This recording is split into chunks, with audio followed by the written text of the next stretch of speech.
Shalom, salam sejahtera, saudara-saudara yang dikasihi Tuhan. Senang bisa berjumpa lagi dalam renungan hari ini. Mari kita berdoa sebelum kita mendengarkan firman Tuhan.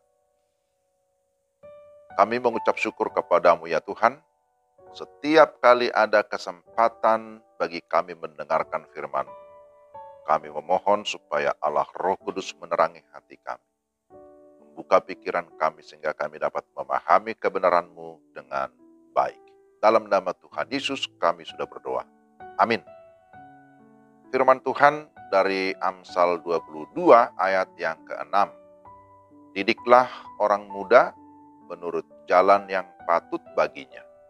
Maka pada masa tuanya pun ia tidak akan menyimpang daripada jalan itu. Demikian firman Tuhan.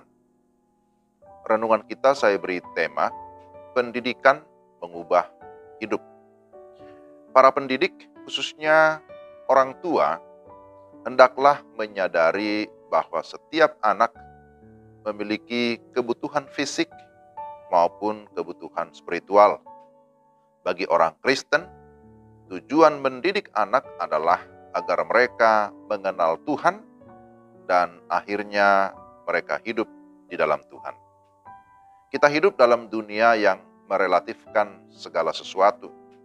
Jikalau orang tua tidak mengajar anak sejak dini tentang hal-hal spiritual, maka dengan cepat filsafat dunia ini akan segera mengisi pikiran mereka.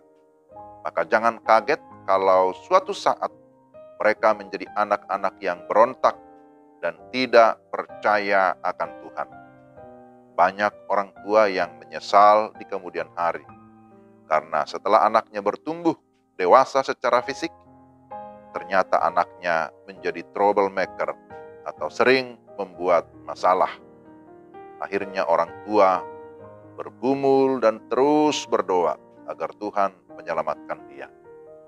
Agar hal itu tidak terjadi pada kita, maka mari kita melakukan tanggung jawab kita sejak dini, yakni mengajar atau mendidik anak-anak tentang hal-hal rohani, tentang fondasi iman, tentang keselamatan di dalam Tuhan Yesus Kristus.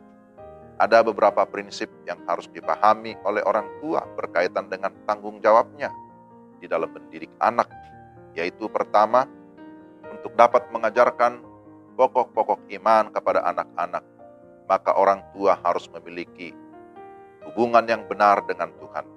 Orang tua tidak hanya mengetahui kebenaran, tetapi juga harus bisa menjadi contoh dalam melakukan kebenaran. Instruksi sebaik apapun yang diberikan orang tua pada anak, namun kalau contohnya buruk, sama dengan memberikan makanan pada tangan yang satu dan racun pada tangan yang lain. Kedua, Alkitab meletakkan tanggung jawab untuk pendidikan spiritual atau pendidikan rohani anak pada orang tua. Tuhan menahbiskan rumah sebagai lembaga untuk melatih anak-anak bagaimana mereka seharusnya bertindak.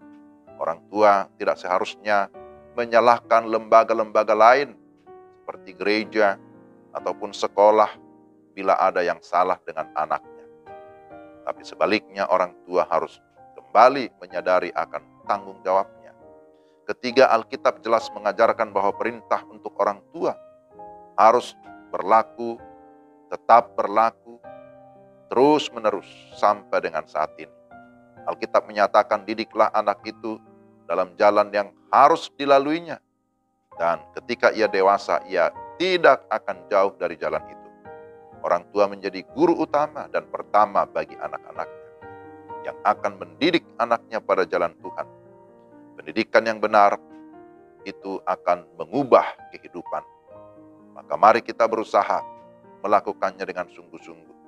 Saya, Bapak Ibu sekalian, para pendidik, para orang tua, mari kita sungguh-sungguh melakukan bagian kita. Dan kita percaya bagian Tuhan, Roh Kudus akan mengubah kehidupan kita, mengubah kehidupan anak-anak kita agar sesuai dengan kehendak-Nya, mengikuti jalan Tuhan. Kiranya Tuhan menolong kita. Mari kita berdoa. Tuhan, terima kasih untuk firman-Mu hari ini, yang mengingatkan kami para pendidik, para orang tua akan tugas tanggung jawab kami sebagai para pengajar, para pendidik di tengah-tengah keluarga, di tengah-tengah rumah tangga kami masing-masing. Kami menyadari bahwa tugas ini tidak mudah, tetapi mulia, karena itu mampukan kami untuk kami dapat melakukannya. Dalam nama Tuhan Yesus kami sudah berdoa. Amin. Demikian renungan kita hari ini. Tuhan memberkati saudara-saudara sekalian. Shalom.